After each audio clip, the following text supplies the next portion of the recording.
Oi, Carla, tudo bem? Tá me ouvindo, vendo minha voz? Oi, gente. A Alex entrou. Já aceitei o convite da Carla. Tô te Ah, vendo! agora sim, agora sim, estamos nos Finalmente! vendo. Como Obrigado, é Karine. Você que. de Karine nos salvou. Olha, que legal, tanta gente bacana, tão bom, hein? Ver esse povo todo. Que saudade de você, quanto tempo, né, que a gente não se vê. Poxa, Pois é, pois é. Como é agora que você vai, tá? hein, Tudo bem? gente? Tudo bem, todos em casa, sem. A gente não pode trabalhar lá fora, a gente trabalha dentro de casa, né? A gente tra... Exatamente. Ai, o, eu tive essa ideia de fazer essas lives porque eu comecei a dar aula online, né? Aí os alunos começaram a sentir assim um estranhamento e eu também, porque aula prática, aula de voz online é sempre diferente. E aí Sim, eu sim. pensei, gente, então a gente pode, para colocar uma coisa mais prática, né, trazer, conversar com profissionais da área para tirar as dúvidas de vocês, para falar sobre o ofício, né, para contar o que a teoria não conta para gente, né, que só a prática que vai mostrando para gente como que acontece de verdade, né? Ismael conheci em 2012, pouco tempo, né? Assim, quando eu voltei a atuar, aí fui lá fazer o meu curso com ele. A gente fez um workshop, foi um workshop de humor, né? O primeiro curso que eu fiz com você, que foi Sim, com o Maurício Sherman, né? isso, exatamente. Foi muito Você, legal. você soube através de quem? Você lembra quem te indicou na época? Então, eu acho que eu recebi, sei lá como, por Uma e-mail. divulgação. Chegou uma divulgação por e-mail. E aí eu resolvi ir lá. E depois eu fiquei fazendo treinamento, né?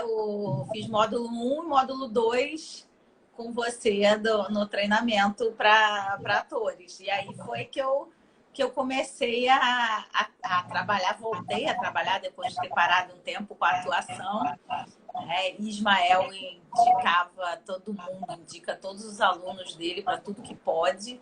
Aí minha primeira participação foi no Amor à Vida, foi com a indicação do Ismael. Verdade. Ah, é verdade. Amor à Vida está agora no Globoplay. A gente pode ver a nossa cena lá, que você também fez, né? Você acredita que esses dias eu marcaram uma cena que eu fiz em Amor à Vida no TikTok? Virou um meme. Mentira, Eu, aquela do eu, garçom? sim, sim, eu até coloquei no meu Instagram. Ô, Gente, Carlos, deixa eu mandar um beijo pro meu sobrinho Samuel, que tá na sala. Ele tá na sala. Sam, beijo do Dindo. gente, tem que mandar beijo. E tem muita Então, gente aqui, nossa, a Ana Felipe acabou de. Posso mandar um beijo rapidinho para as pessoas? Thaís, de Belém.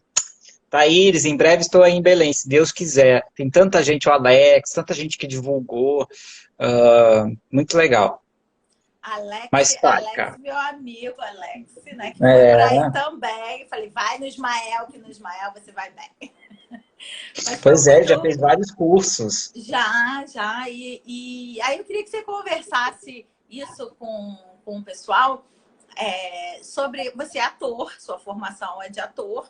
E aí você começou com os cursos, né, para atores, para dirigir atores, né? Como é que foi o João aí, ó? João também Ó, foi da minha João. turma. João Neto. João, tem o Léo também, o Léo Rodrigues. Tanta E gente, meu Deus do céu. no final das contas, a gente conhece um monte de gente comum, né? Porque vai todo mundo fazendo curso, né? E sai, e faz os espetáculos, um vai prestigiar o outro, isso é muito bacana. É. Mas conta aí para o pessoal como é que foi, assim, da carreira de ator para professor, diretor de atores. Ah, então, acho que foi a necessidade de ganhar dinheiro, né? Não foi só isso, não. Foi com várias. Assim, na verdade, começou muito por um acaso. Assim, eu fui trabalhar numa escola em Botafogo, na parte administrativa. Hoje a escola se chama No Espaço, que é uma escola que existe ainda. O Daniel Nigri me convidou para trabalhar com ele. Eu tinha feito aula com ele um tempo atrás, não sei quanto tempo, mas eu fiz aula com ele. E aí ele me convidou para trabalhar com ele, aí comecei mais na parte administrativa. Depois eu comecei a dirigir os atores nos videobooks, e aí foi. Aí não parei mais. E aí a produtora nasceu em 2008, em novembro de 2008, no dia 30, quando eu fiz um evento lá no falecido Canecão, infelizmente, falecido Canecão. Eu fiz uma leitura dramatizada da peça A Lira dos 20 Anos, que foi muito legal, porque na época eu convidei o Pedro Nestlin para dirigir, e no elenco estava eu, o Armando Babaioff, a Sueli Franco, a Fernanda Paes Leme, o Léo Rosa, o Wagner Santisteban, quem mais estava? A Juliana Didoni, foi isso. E aí também, na época, a gente convidou o Tomil Gonçalves, que dirigiu a montagem em 84, né? Foi uma montagem histórica, assim, importante para a época, e ele teve um bate-papo, e depois a leitura, que foi muito legal, assim, foi muito legal. Eu produzi, eu levantei, organizei e atuei na leitura, né? E aí, em 2009, já dava aula no Daniel, comecei a dar mais aula, e até que eu desenvolvi um programa de um treinamento mesmo para a câmera. Eu sentia muita falta de um treinamento mais prático, assim, com um volume de gravação mais intenso, que eu acredito que, assim, o que faz muita diferença na qualidade da atuação para a câmera, além de todas as técnicas, de todo o estudo que o ator precisa ter. Eu falo que a formação do ator se dá nas artes cênicas e no teatro, né? E aí você faz uma especialização para câmera, para TV, para cinema, e enfim. Porque, na E aí, verdade, a gente aprende a atuar no palco, né? E aí depois a gente tem que exatamente. diminuir aquilo tudo para caber na tela. E agora diminui mais, né? Para caber na tela do celular também. Você vai diminuindo cada vez mais. Você sabe que eu assisto Globoplay, Netflix, só pelo celular. Eu comprei um Ai, celular grande, também é quase um tablet no celular, né? mas não dá uma agonia, não. Eu fico com uma agonia de ver tudo tão pequeno assim. Você sabe que eu me acostumei? Eu gosto. Hoje eu gosto. Eu tô no celular e eu me acostumei a assistir pelo celular. Gosto. As minhas madrugadas todas, eu durmo hoje 4 horas da manhã. Tô dormindo 4 horas da Meu manhã. Deus! Assistindo coisa, assistindo filme, série. Acabei de terminar uma série que eu adorei assistir. Eu assisti as 3 temporadas, foi Merli, uma série espanhola. Muito legal, muito bacana a série. Muito bem escalada, a qualidade, o nível de interpretação dos atores é sensacional na série. E é uma série gostosa de ver, uma série leve. Eu estava procurando uma série assim, sabe, nesse momento que a gente está sendo bombardeado por tudo que é lado, de tanta notícia ruim, tanta coisa ruim, né? É muito legal. Eu precisava ver uma série mais leve. E agora eu estou assistindo filme, assisto muito filme. E é o que você também indicava para a gente fazer de treinamento, né? O nosso estudo era assistir, observar os outros atores, observar o olhar do outro. Eu lembro que você falava muito da questão do olhar, né? Que a gente Sim, tinha que sim, sim. contar aquela história. Até hoje eu lembro, assim, quando eu vou gravar algum vídeo, eu falo assim, no meu olhar tem que estar a imagem que está na minha cabeça. Que você sempre você acha que essa é a sua principal técnica, assim, durante a aula? É tentar trazer o aluno, que a imagem na cabeça dele esteja com aquele brilho no olhar, esteja passando para o público aquela emoção? Sim, sim, porque que eu dou esse direcionamento? porque como eu peguei muitos, e pego ainda, muitos atores que vêm do teatro, que tudo é muito maior, tudo tá tudo muito mais, não é que só está muito mais no físico, mas acaba carregando, né, no corpo, nos gestos, nas expressões. Então, uma maneira de exemplificar, de mostrar, né, a importância que o olhar tem que para a câmera, né, como a gente pode ver nas séries, no cinema, né, cenas extremamente impactantes em close, né, e é muito difícil você deixar transbordar tanta emoção e tanta carga, né, emocional num close, quando você, né, você está muito limitado. Claro que o olhar ele é uma ferramenta como é que eu vou dizer, uma ferramenta para você deixar transparecer os seus sentimentos. Né? Quando você visualiza aquilo que você está falando, quando aquilo não passa, não é só um texto sendo dito, né? Faz muita diferença no resultado. Então, a maneira que eu encontrei de exemplificar o que eu queria é tentar canalizar toda aquela energia que os atores trazem, carregam na máscara, carregam nos gestos, no corpo, na voz, canalizar para o olhar, para a força que você, daquilo que você está falando. Cada palavra tem uma imagem, né? Então elas falam por si só. Então é importante que os atores, claro que não é só isso, tem muito mais, né? Você tem que ter toda uma construção da sua personagem para você ter o personagem interiorizado e conseguir trazer o que precisa, né? Que aquela trama está pedindo. Enfim, então uma maneira de tentar canalizar toda essa energia que os atores trazem é focar no olhar.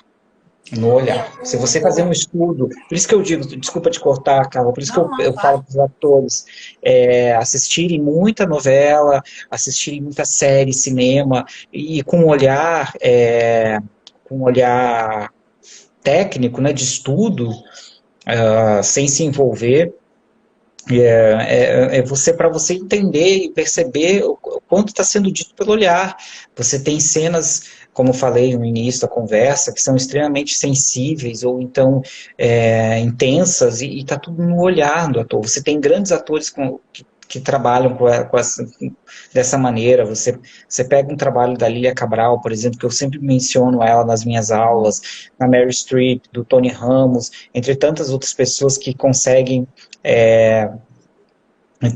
trabalhar muito bem com tanta força, com tanta verdade no olhar.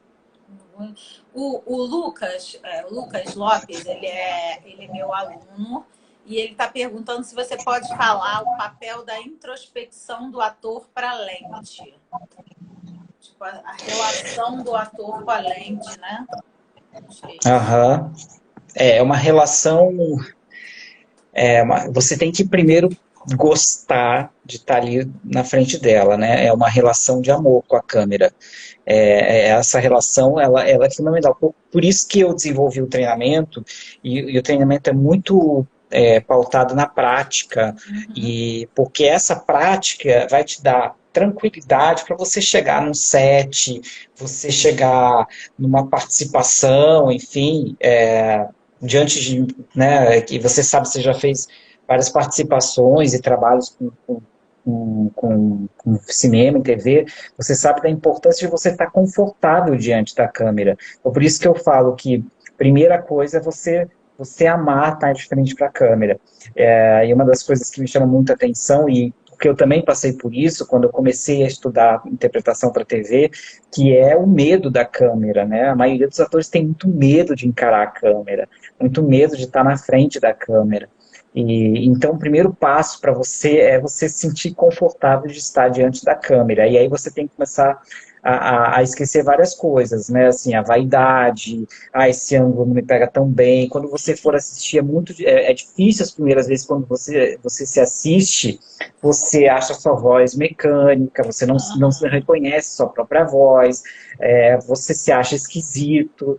Então é importante você se ver muito para você se acostumar, para quando você for fazer uma participação, para quando você chegar num set e você está desligado desse tipo de coisa. Você tem que curtir, porque a câmera ela é uma captadora de energia, né?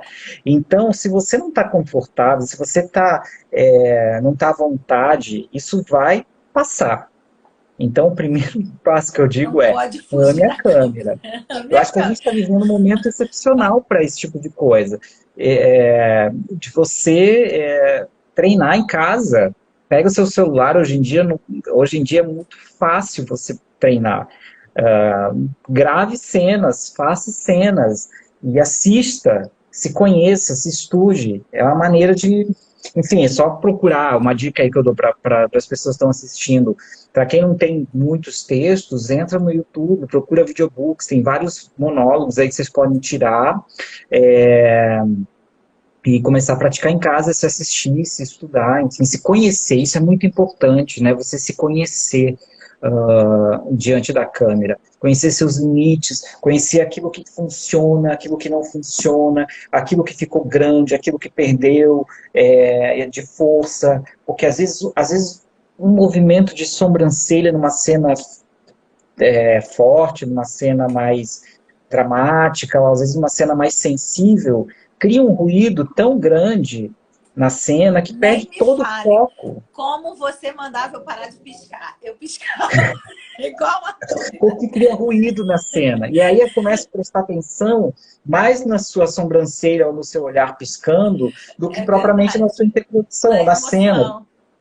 Porque quando você consegue identificar que a cena é boa, quando você não presta atenção em outra coisa, a não ser no que está sendo dito, na situação que está sendo colocada, né? Quando tem alguma Eu não coisa sei se que eu respondi, porque desperta. eu falei um monte de coisa. Tem aqui Araújo de Santa Catarina, SC, não sei se é Santa Catarina, Ah, esse é o sobrenome. deixa eu mandar um beijo pro Araújo, pro Fabiano, que ele mora em Dublin, ele é de Santa Catarina, minha terra, mas ele mora em Dublin. Ah, Um olha, querido, um beijo para você, meu amigo. E ele fala aí ele qual a tá pergunta. perguntando para você como trabalhar o naturalismo numa gravação sem parecer fake. Meio que um pouco que eu já respondi, né? Assim, bom, primeira coisa é você se conhecer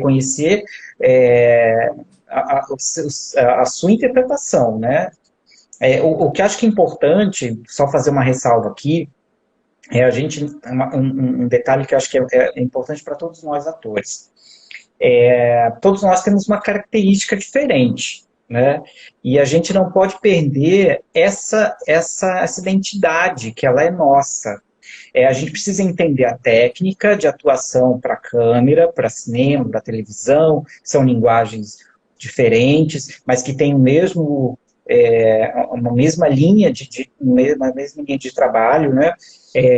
Mas uma coisa que é muito importante, a gente não perder a nossa identidade como atuação, né? Que eu quero dizer. E guardar as qualidades da nossa atuação para a câmera e não perdê-la para deixar algo, porque isso não funciona no vídeo, porque aquilo não funciona, enfim. E muitas vezes o que é diferente na sua atuação é o que vai fazer vai ser um grande diferencial aí fora, até para você conseguir papéis. Então, o que eu quero dizer com isso, para a gente não pasteurizar tudo, não deixar tudo em tons pastéis, né? Digamos assim, tudo muito Não parecido, todo mundo colorido igual, né? para Isso não pode, aquilo não... Tudo pode, eu acho que depende do nível de verdade que você coloca e que você consegue transmitir com o seu trabalho. Então, é o que eu sempre digo, tudo pode. Ah, mas não pode gesto. Claro que pode. A questão é, aquilo me convence, aquilo não cria um ruído, aquilo não tira a atenção do telespectador. Se tem aquilo que não ser tirar aquilo... coerente, né? O gesto tem que estar Exatamente. coerente com o teu texto, com o personagem, né? Não simplesmente porque está gesticulando, assim. Exatamente, exatamente.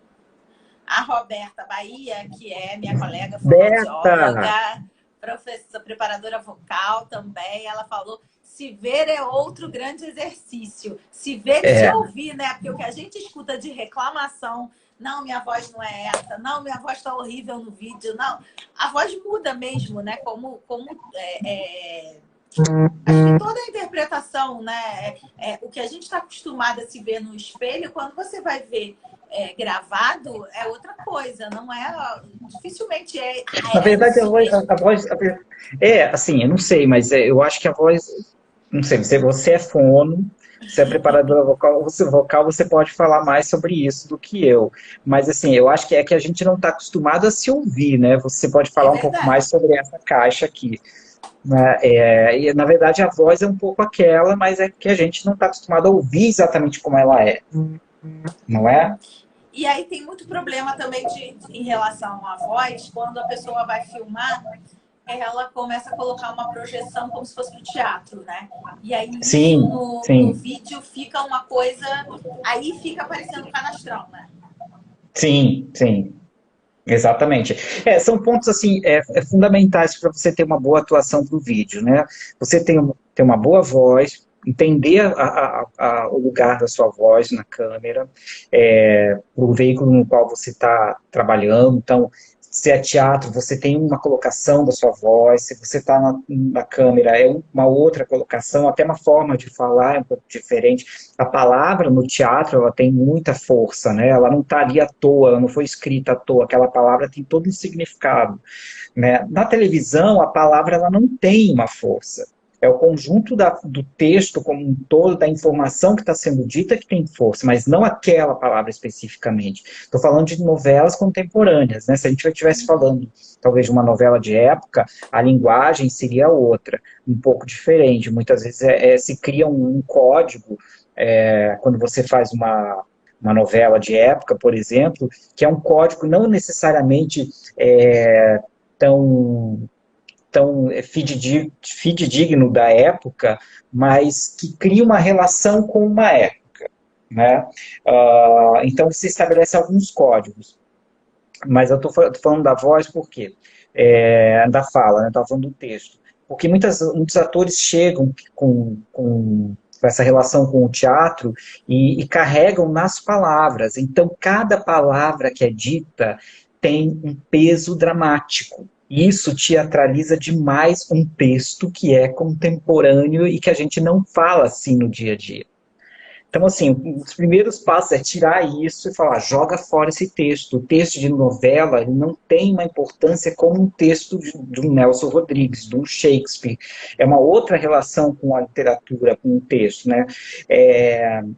Então, a primeira coisa é suavizar. E isso já dá uma diferença enorme no resultado de uma cena. Quando eu pego um ator que muitas vezes não tem experiência com o vídeo e ele fala a primeira vez o texto, você já consegue identificar muitas coisas. Eu não preciso nem ver a cena, basta eu ouvir a cena, eu já consigo identificar muita coisa. Então, a primeira coisa que eu digo assim, joga fora esse texto. Vai pela emoção, vai pelo todo. Não queira ganhar o Oscar em cada frase que você está dizendo. Joga fora esse texto, né? E Bota aí o fora esse joga texto. fora também, alguns podem entender se joga fora e fala de qualquer jeito. Não é joga fora no sentido assim, não precisa se apropriar daquele texto como se fosse realmente a fala do Oscar, né? Exatamente, exatamente. Você vai ganhar o Oscar pelo conjunto da obra, né? E não pelaquela frase, por cada palavra que você está dizendo. E a novela contemporânea é isso, é eu e você conversando, né, nesse sentido. Um outro ponto muito importante que eu pego muito no pé dos meus atores é a musicalidade com que eles dão o texto. Né? Então, às vezes, a voz fica o tempo todo num registro só de tom de voz, ou muito no agudo, ou muito no grave, a cena inteira, e você não tem nuances, você não trabalha os gráficos da voz ao longo da cena. Como eu e você estamos trabalhando, conversando aqui, naturalmente a nossa voz o tempo todo ela está oscilando para o grave, para o agudo. A gente tropeça nas palavras, a gente se corrige. Isso é o cotidiano, isso é o natural. Então, trazer esse registro para uma cena de novela, eu volto à pergunta do Fabiano, trazer esse registro de uma fala mais à vontade, mais solta, né, sem um compromisso em valorizar a palavra, já vai ajudar muito no resultado da cena daquele ator. Enfim, acho que eu respondi. O Alex está falando, é preciso também ter entendimento do texto, né? Porque às vezes você dá o Sim. texto, a pessoa só decora o texto. Tem ele todo de cor, mas não entendeu nada daquelas palavras, né? Como é que você faz no treinamento para que esse decorar ele não seja o decorar mecânico, ele seja aquele decorar porque você entendeu tudo aquilo e se apropriou daquelas palavras? Então, bom, primeira coisa, leia muitas vezes, né? Entenda qual é o nível de dramaticidade da cena que você vai atuar. Porque muitas vezes você está atuando numa cena que tem um nível de dramaticidade muito baixo. Então, você entenda primeiro a cena. Um dos pontos também que eu pego muito nos pés, eu pego muito nos atores, a maioria tende a vir com um texto mais dramático do que ele é. Como se isso fosse o sinal da boa interpretação, né? Exatamente. E muitas vezes, uma cena que ela não cai no drama, ela fica muito mais potente, muito mais interessante para quem está assistindo, do que uma cena que vem com o ator chorando em lágrimas, se rasgando inteiro, e às vezes, aí cria, eu volto a falar sobre o ruído, né? Cria aquele ruído de o ator está querendo mostrar trabalho, e às vezes essa dramaticidade toda que o ator traz para a cena não nos convence, cria um ruído e nos afasta, sabe? Tipo, o ator querendo... Aproveita esse gancho e fala assim, eu sei que muitos atores procuram você, assim, vão fazer um teste para o personagem. Aí te procuram para você prepará-los para esse teste, né? Sim. E aí, como é que funciona? É diferente das tuas aulas, do teu treinamento, porque aí você tem um ator e um foco específico, né? Como é que é essa preparação do ator para um teste? Bom, eu vou pegar um exemplo que a última atriz que eu preparei, quer dizer, não foi a última, mas que pegou um papel importante numa novela, que é a Mila Carmo. Aliás, agora você me deu até uma sugestão de eu fazer uma live com ela, pode ser bem interessante para os atores. Bom, a Mila, eu a preparei foi em outubro para o teste, né? E aí eu sempre deixo muito claro para os atores. Bom, eu não sou o diretor da novela, eu não sou diretor, não sou produtor de elenco, então eu não sei exatamente o que eles querem. A primeira coisa que a gente precisa fazer é, não podemos cristalizar numa ideia, porque se a gente cristalizar numa ideia, você pode chegar lá, na hora do teste, o diretor ou o produtor de elenco pedir algo completamente diferente do que foi programado. Então, a gente tem que ter um leque de cartas na manga, um leque de cartas, aliás, e cartas na manga, para que na hora você consiga tirar, porque é fato que quando você vai fazer um teste, o seu nível de nervosismo aumenta, porque tem muita pressão, você quer passar naquele teste, você quer pegar aquele personagem, é uma oportunidade de trabalho, né? Muitas vezes, dependendo do personagem que for, é uma oportunidade de vida mesmo, né? No caso da Mila, ela estava também insegura né, por conta do teste, uma novela das 7, ela entrou na novela das 7, salve-se quem puder, que vai voltar agora no segundo semestre, se Deus quiser, né? Se o coronavírus quiser, na verdade. Até porque eu adoro essa novela e quero saber o que vai acontecer. Pois é, e aí eu sei que eu a preparei e a gente pensou em várias possibilidades e escolhemos uma. Primeiro, normalmente, assim, você chega num teste, ou eles te dão uma direção, ou eles dizem, apresenta o que você preparou. Então, assim, vamos fazer uma opção do que a gente entendeu diante do texto. A gente primeiro precisa entender o texto. Que texto é esse? Qual é o tom dessa cena? Entendemos isso, fizemos uma escolha. Só que, paralelo a essa escolha, a gente trabalhou diversas possibilidades. Nesse momento a gente pode carregar um pouco mais no drama, mas na opção principal não é tão dramático. Nesse momento a gente pode trazer mais leveza e surpreender nesse final. Enfim, a gente criou diversas possibilidades. Enfim, ela acabou fazendo só um teste e passou praticamente de cara. Ela só não teve o diretor e a produtora de elenco, o Fred Mairink e a Frida Richter, que estavam fazendo os testes, praticamente disseram que ela estava na novela na hora. E, enfim, isso me deixa muito orgulhoso, porque é um trabalho que a gente fizemos juntos, né? A gente foi descobrindo junto, e eu fico muito nervoso, porque eu tenho uma responsabilidade muito grande. A pessoa também coloca nas minhas costas um pouco dessa responsabilidade. Expectativa, é. Exatamente, exatamente. Enfim, então eu fiquei muito feliz quando ela confirmou que ela havia conseguido entrar na novela e passou no teste. E depois a gente começou a fazer um trabalho no decorrer da novela, das gravações, em cima das cenas que, enfim, que estavam chegando. A gente estava saindo uma média de 7, 8 cenas por encontro, mais ou menos por aí. Então a gente, mesmo ela estando na novela, a gente já tem um pouco mais de material sobre a personagem, sobre a linguagem da própria novela. A gente sempre trabalha no sentido de vamos ter mais de uma opção. Porque você pode chegar na cena e o diretor mudar. Né? Não se tem muito tempo no decorrer da novela, né? Não se tem muito tempo. Quem está gravando sabe disso. Quando você chega no estúdio, é tudo muito rápido, tem muita cena para ser gravada, né? Então, normalmente, assim, a direção é muito mais de marca, quase, mas às vezes você pode errar numa cor, ou né, num tom, e aí o diretor pedir para você não menos, ou coloca um pouco mais. Enfim, então você tem que estar preparado. E você tem muitos atores, né, teus, que fazem participação, né? Eu fui uma que fiz várias participações e cheguei a pegar uma personagem, que foi nos 10 Mandamentos, no final dos 10 Mandamentos.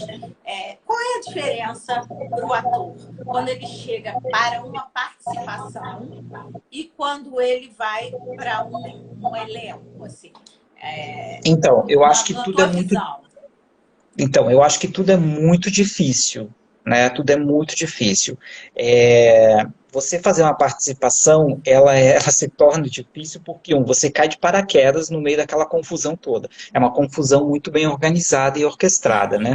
Mas você cai de paraquedas, você não tem intimidade com ninguém, muito menos com a parte de direção da novela, né? Equipe. E as pessoas já estão lá desde o início, naquele processo, se conhecem, se cumprimentam. Então, é um ambiente que não um ambiente que você é íntimo. Você está chegando ali, e você está. Eu gosto de. Agora pensei aqui, lembrei, eu sempre falo isso para os atores. Numa participação, você está indo cumprir uma função. Eventualmente, não só eventualmente, mas muitas vezes acaba acontecendo de participações serem prorrogadas, e acaba até virando um personagem fixo da trama. É mais difícil de acontecer, principalmente nos últimos tempos. Isso tem sido cada vez menos, porque as tramas têm muita frente, né? Enfim, então acaba acontecendo com menos frequência, mas pode acontecer. Então, quando eu digo que você está indo lá prestar um serviço, faça aquilo que te pediram para fazer. Não queira, eu volto à frase do Oscar, não queira ganhar o Oscar com aquela cena de participação, porque às vezes você está lá fazendo um garçom, como eu já fiz vários, né? E você está lá para cumprir uma função. Você não tem, o teu garçom, ele não tem questões psicológicas naquela trama, entendeu? Não, porque o meu garçom hoje ele chegou deprimido porque terminou o casamento, vai se separar, enfim, vou trazer isso para você. Ninguém vai ver. Então aí os atores às vezes querem mostrar trabalho com uma cena que não. Você vai mostrar trabalho fazendo aquilo que foi pedido. Então, cumpra bem aquela função e você já vai brilhar muito. Se você fizer muito bem aquela participação como garçom, você já vai brilhar muito. Se você fizer bem feito, se você não quiser chamar atenção além do que foi pedido, né?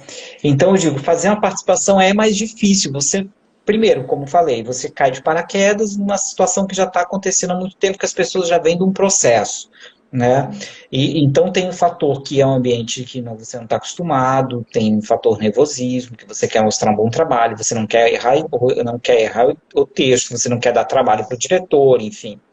Então, assim, claro que você fazer uma novela do começo vai te dar mais segurança, mas mesmo assim também não é fácil. Porque por mais que você tenha frente de capítulos, de roteiro, muita coisa pode mudar.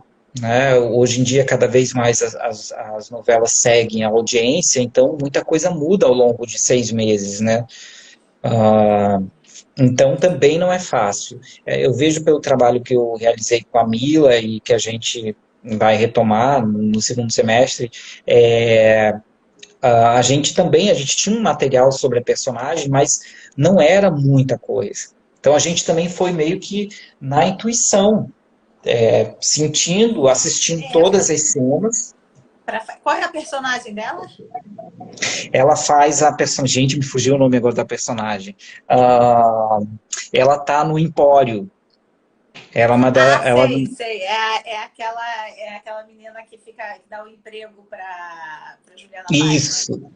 Isso, exatamente. Sim, é uma personagem que está totalmente. Me fugiu o nome da personagem. Abrindo. Eu também esqueci o nome do personagem. Mas que tá com possibilidades abrindo. Ela pode ir para qualquer Vicky, lembrei. Vicky.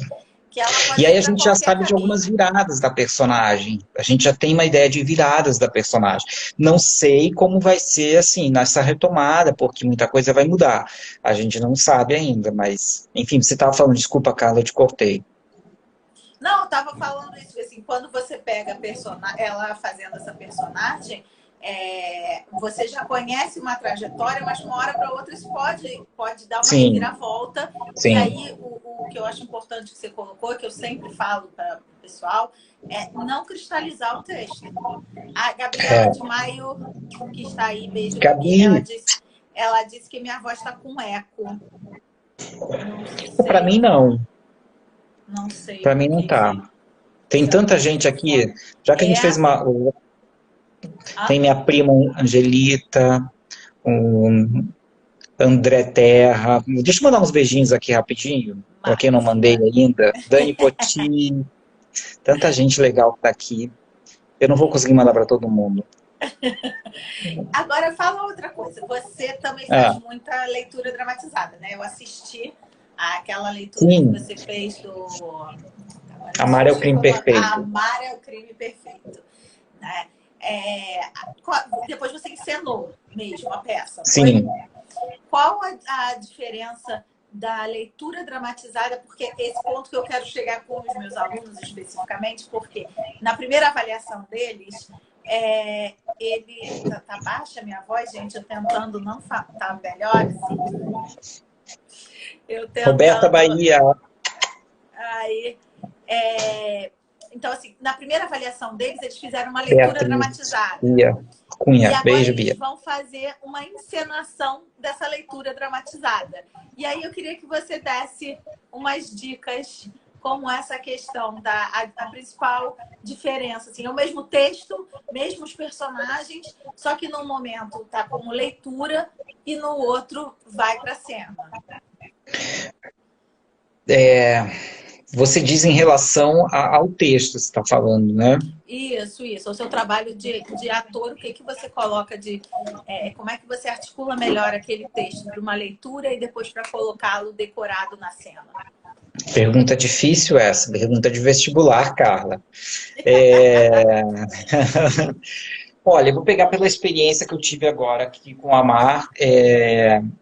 É muito diferente, né? Assim, bom, quando a gente começou a ensaiar a peça, eu já tinha o texto quase decorado, porque a gente fez essa leitura no Midrash, no Leblon.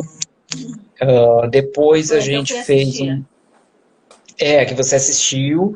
Depois no Midrash nós fizemos uma leitura dramatizada para arrecadar dinheiro para a peça, que foi na Tijuca, foi muito legal, foi um sábado à tarde, a gente fez uma leitura na casa da tia do Thales, uma casa linda que ela tem lá na Tijuca, e ela fez um chá, então a peça é uma peça que se passa em Londres, né, então a gente fez essa leitura e foi muito legal, então teve comes e bebes, foi muito bacana.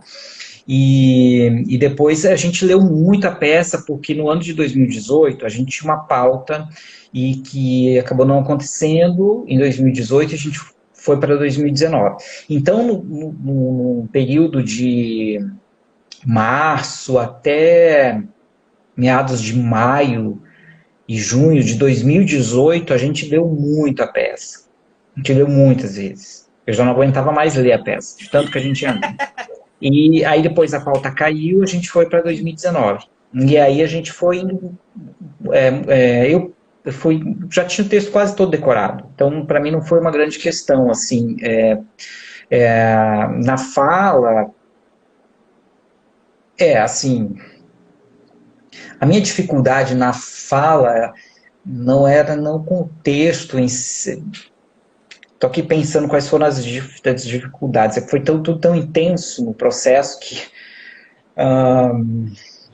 É um texto lindo, né? É uma peça forte. E a gente foi indicado pelo contexto. A gente teve 8 indicações com a peça, né? E uma das indicações foi o texto. Eu não sei, Carla, assim, exatamente uma dificuldade que eu tive com o texto, assim.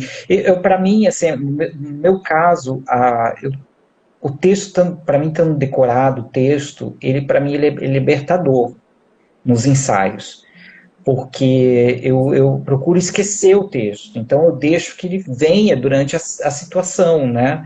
Porque para mim é muito ruim ensaiar sem estar com o texto decorado. Eu não sou um grande ator de improvisos, assim, de muito improviso. Eu sou mais eu gosto do texto, enfim, eu sou mais nesse lugar. Não que eu não faça, claro que eu faço, mas eu sou mais nesse lugar. Então, eu tinha dificuldade quando eu não tinha texto decorado, assim. E aí eu procurava, sim, cada pouco tempo eu voltava, lia a cena de novo, porque aí você vai criando vícios, né, com os ensaios, e você vai pulando frases, frases não, mas palavras, você vai cortando coisas que muitas vezes se tornam importantes, são importantes para aquela situação, né. Então, assim, eu não vejo uma grande dificuldade. Não sei se era exatamente essa pergunta que você me fez. Mas o entendimento do texto tanto para a leitura dramatizada quanto para a encenação, para peça. Você precisa estar com aquilo dentro de você. Sim, né? Isso é muito legal. Você falou agora do entendimento, né? Como a gente em 2018 a gente leu muita peça, a gente fez muito ensaio de mesa, né, na peça. Minha amiga Senise, o Renato Neto, a Elisa, beijo para todos. A gente fez muito ensaio de mesa, muita leitura de mesa, né? Então a gente leu muito. E aí a gente ia esmiuçando cada frase do texto, no sentido emocional, de entendimento do que aquele personagem está querendo dizer com aquelas palavras, não só pela palavra em si, mas a questão psicológica que o leva a dizer aquilo, né? Então, esse estudo de mesa foi muito importante. Foi muito importante. Para mim, o processo da peça foi muito difícil. Por quê? Porque eu fiquei 8 anos sem fazer teatro. E aí, vou te falar, quando você acostuma só trabalhar com uma linguagem que é o vídeo, você vai enxugando. Para você ter uma ideia, a gente teve um luxo, eu posso dizer isso, porque o Hebraica, onde eu tenho um estúdio lá no Rio de Janeiro, me cedeu o teatro do Hebraica. Tem 300 lugares. Né? Então a gente pôde ensaiar a peça no teatro do Hebraica. Isso é um luxo nos dias de hoje. Né? As pessoas ensaiam em pequenas salas. Então, o primeiro dia de ensaio no teatro, no palco, quando eu subi no palco, que eu vi aquela boca de cena enorme, aquela quantidade de cadeiras, aquilo me deu um calafrio. Eu soltei até um palavrão. Eu falei, ferrou. E foi um processo muito intenso nesse sentido, porque eu tive que desconstruir muita coisa que eu fui ao longo desses anos todos, me podando, me policiando, porque eu acabei não fazendo mais teatro em 8 anos. A última peça que eu tinha feito foi em 2011, no Teatro Maria Clara Machado, no Planetário da Gávea, que foi a peça Os Colegas. Depois disso, eu foquei muito em 2014, eu montei o estúdio, enfim, trabalho, né? E acabou que eu não fiz mais teatro. Então, assim, nossa, é muito difícil você voltar depois de tanto tempo e ir para o teatro. O teatro, ele é muito, por isso que as pessoas falam, né? Porque ele é muito difícil fazer teatro, não é fácil. É uma outra relação mesmo, assim. Mas é o que dá o E é estofo a para o ator. escola, né? Mas é exatamente a principal escola, né?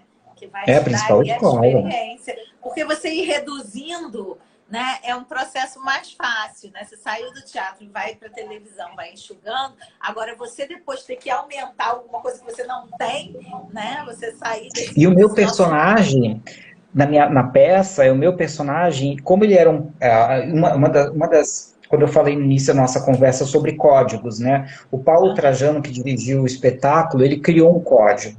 Porque nós estávamos encenando uma peça que se passava na Londres de 1954. Né? É uma outra relação física. Primeiro, é uma sociedade completamente diferente da nossa, né? Nós somos latinos, a gente se abraça, a gente se beija, a gente se pega, a gente se toca. Os britânicos são lords, né? Eles são aqui, eles não, a coluna deles não relaxa nunca. Em 54, então, era ainda mais, assim, era tudo muito mais formal, né? Então, assim, a gente fez uma escolha, a gente não, o Paulo fez uma escolha de poucos gestos. Então a força ela tem que estar, ela tem que ser muito mais pulsante, muito mais forte. E isso para mim foi muito desafiador. E a temporada foi muito curta, então assim, eu gostaria de voltar com a peça em cartaz, porque eu gostaria de refazer muitas coisas a respeito do meu personagem, experimentar outras tantas, porque eu tive 8 apresentações, foram quatro semanas, duas apresentações por semana, é muito pouco para o teatro, é É muito pouco. verdade. Então, eu gostaria de trazer mais potência para o personagem, que o meu personagem, além desse código colocado pelo diretor, porque é uma sociedade inglesa, aristocrata, né, e, e o meu personagem, como ele carregava, né, a sua história, era um fardo para ele, é um personagem que ele era meio soturno em alguns sentidos, no sentido de sentimento, então ele não esboçava nenhum. Todo Né? Os contido, né? ingleses têm isso, a gente teve uma conversa com um diretor, o David Herman, né, que é professor da Cal, inclusive ele é britânico, mora no Brasil há muito tempo, e os britânicos têm essa coisa de pegar os sentimentos e amassar, e Esconder, empurrar para dentro. vai ficando, né? Não põe para fora. A gente não, a gente é latino-americano, a gente faz Televisa, sabe? Não, a gente quer fazer isso no palco, né?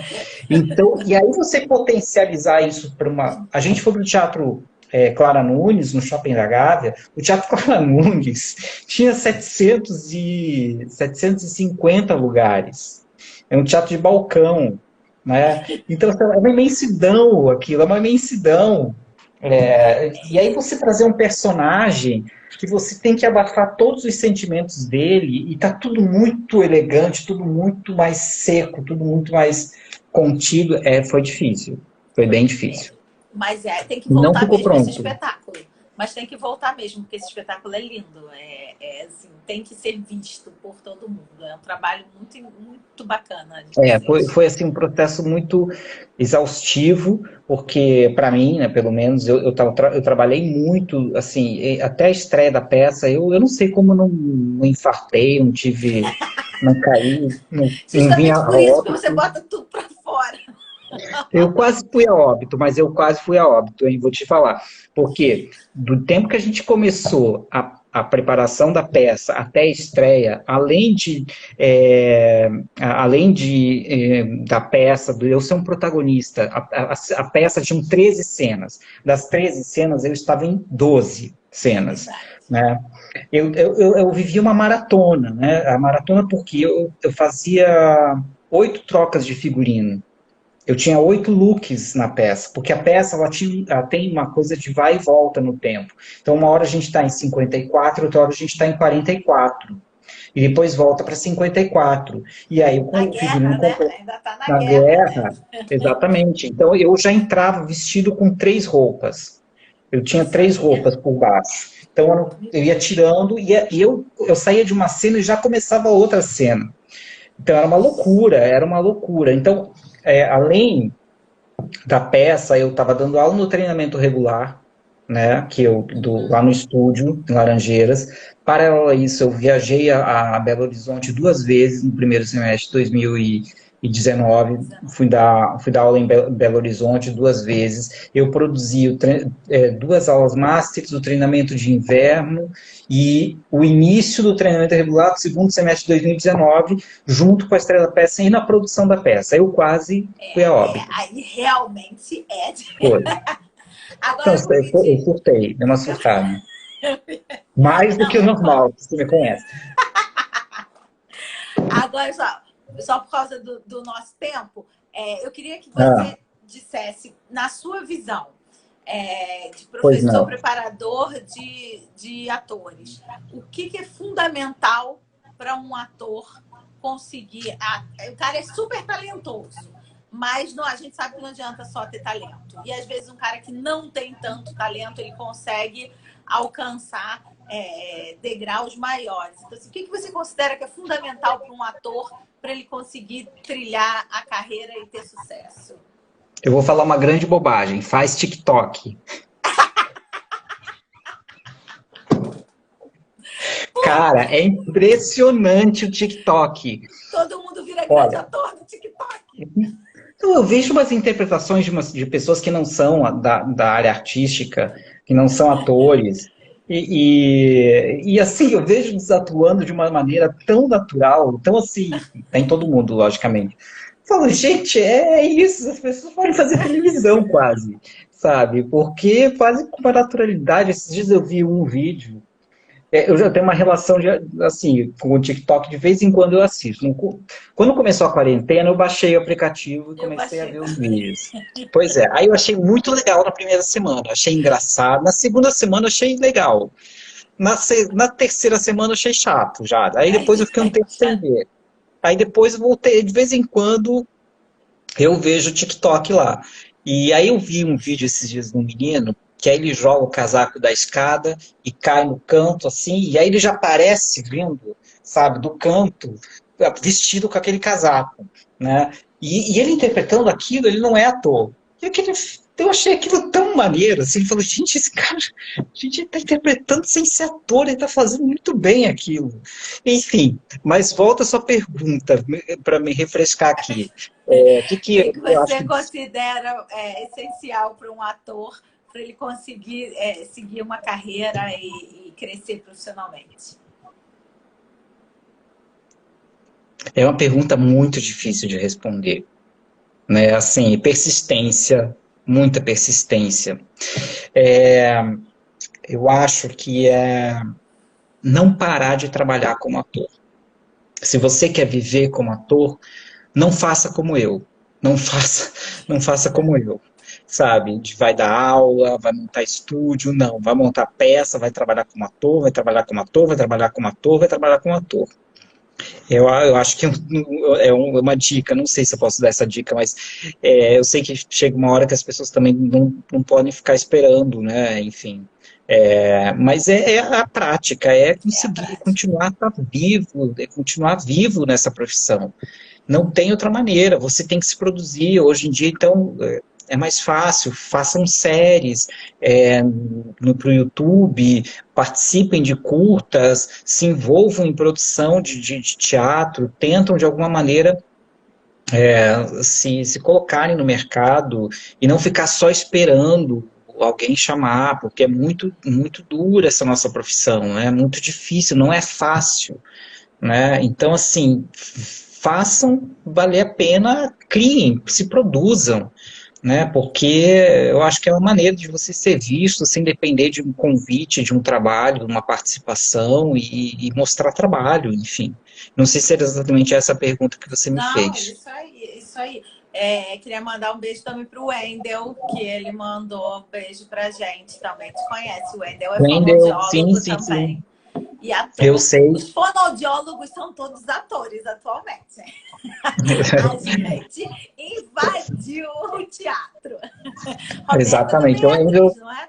Roberta também é quem? atriz. Roberta A Maria Beta, também é sim. atriz também, Excelente tá? atriz. O Angel também, excelente ator.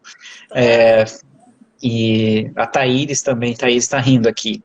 Lá de Belém também dá aula. Sei que ela dá aula lá em Olha que Belém. bacana.